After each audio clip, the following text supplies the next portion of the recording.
आज ही Doubtnut app download करें। Doubtnut पर होगा अब आपके सभी मैथ्स, केमिस्ट्री, फिजिक्स और बायोलॉजी डाउट्स का सफाया। बस अपने क्वेश्चन की फोटो खींचो, उसे क्रॉप करो और तुरंत वीडियो सोल्यूशन पाओ। Download now. हेलो स्टूडेंट्स, इस वीडियो में हम डिस्कस करेंगे image of extended object formed by a plane mirror. जो एक्सटेंडेड ऑब्जेक्ट होते हैं उनकी इमेज प्लेन मिरर से कैसे बनाई जाती है। तो देखो, सबसे पहले हमने क्या अज्यूम किया, यहाँ पे एक मिरर, ठीक है, क्या है, एक मिरर है।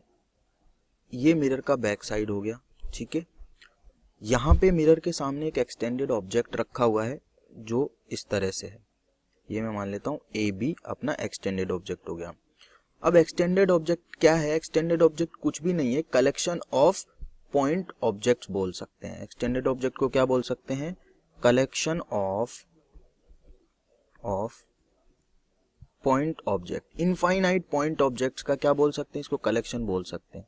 आप समझ सकते हैं कि मान लो ए बी जो ये एक एक्सटेंडेड ऑब्जेक्ट है, इसके बीच में इनफाइनाइट छोटे छोटे छोटे छोटे छोटे छोटे क्या हैं? पॉइंट ऑब्जेक्ट्स हैं। तो वही एक तरीका होता है इमेज फॉर्म करने का, कि किसी भी पॉइंट की मुझे इमेज फॉर्म करनी है। हमें पॉइंट के लिए इमेज फॉर्म करना आता है, तो एक्सटेंडेड ऑब्जेक्ट की कैसे इमेज फॉर्म करेंगे? कि किसी भी पॉइंट की इमेज निकाल लो, और अगर एक्सट्रीम पॉइंट्स की मैंने इमेज निकाल ली तो इसका मतलब वही हमारी क्या है? एक्सटेंडेड ऑब्जेक्ट की इमेज होगी। तो इमेज कैसे फॉर्म करते हैं?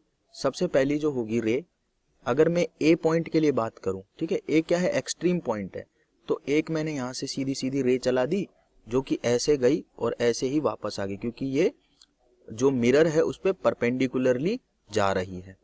एक इमेज में क्या करता हूं, ऐसे ड्रॉ करता हूं। यहां से रे की बात कर रहा हूं, रे कैसे ड्रॉ करता हूं? एक रे मैंने ऐसे भेजी, अभी जितने एंगल पे आई है यहाँ मिरर पे, उतने ही एंगल पे वापस चली जाएगी। ऐसा ही कुछ होगा, ठीक है, ओके। तो ये आई थी मान लो किसी एंगल पे यहाँ से, तो उतने एंगल पे वापस चली गई। ये एंगल अगर आई है, ये एंगल अगर आर है, तो एंगल आई आर के बराबर होगा। अब ये जो रे आ रही है, ये कहाँ से आती हुई दिखाई देगी? ये हमें पीछे से कहीं से आती हुई दिखाई देगी, यहाँ से। और इस वाली रे को भी मुझे क्या करना है? एक्सटेंड करना है।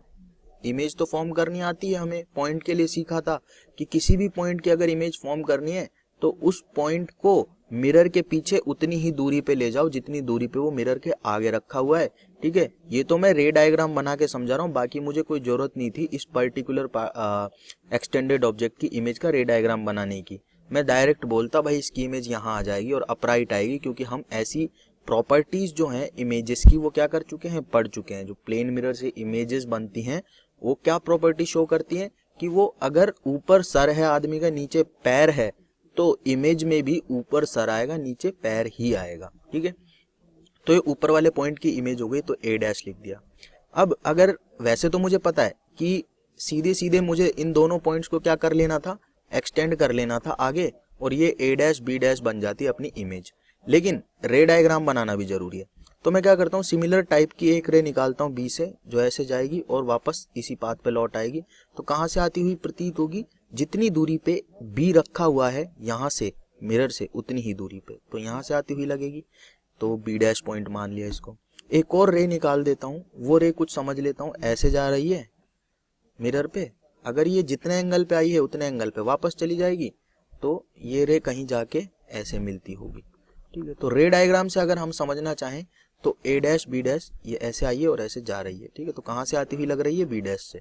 तो ए डैश बी डैश हो गया अपना जो एक्सटेंडेड ऑब्जेक्ट है उसकी इमेज। अगर आपको डायरेक्ट ये फाइंड करना है, ये तो देखो तरीका हो गया जनरल, जो कि पता होना चाहिए कि कैसे निकालते हैं, कॉन्सेप्चुअल थिंग हो गई। अगर आपको डायरेक्ट ये फाइंड करना है कि किसी ऑब्जेक्ट के आगे, किसी मिरर के आगे, ये मिरर है, इस प्लेन मिरर के आगे कोई ऑब्जेक्ट रखा हुआ है, लेट्स से अपना ऑब्जेक्ट हो गया, ठीक है। और इस ऑब्जेक्ट की मुझे क्या निकालनी है? इमेज निकालनी है। इस ऑब्जेक्ट की लेंथ है मान लो 5 सेंटीमीटर, और यहाँ से जो डिस्टेंस है वो कितनी है? 20 सेंटीमीटर। तो मुझे क्या करना है? ये ऑब्जेक्ट कितनी दूरी पे रखा हुआ है प्लेन मिरर से? 20, तो 20 पीछे चला जाऊंगा मैं, 20 सेंटीमीटर पीछे आ गया, ओके। तो ये बात तो फैक्ट है कि इस लाइन के अलोंग इसकी इमेज आएगी, ठीक है।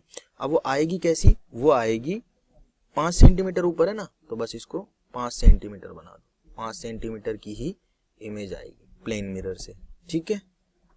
तो ये हो गया तरीका एक्सटेंडेड ऑब्जेक्ट्स की इमेज को फाइंड करने का। क्लास 6 से 12 से लेके नीट, IIT, जेई, मेंस और एडवांस के लेवल तक 10 मिलियन से ज्यादा स्टूडेंट्स का भरोसा। आज ही डाउनलोड करें डाउटनेट ऐप या व्हाट्सएप कीजिए अपने डाउट्स 8400 400 400 पर।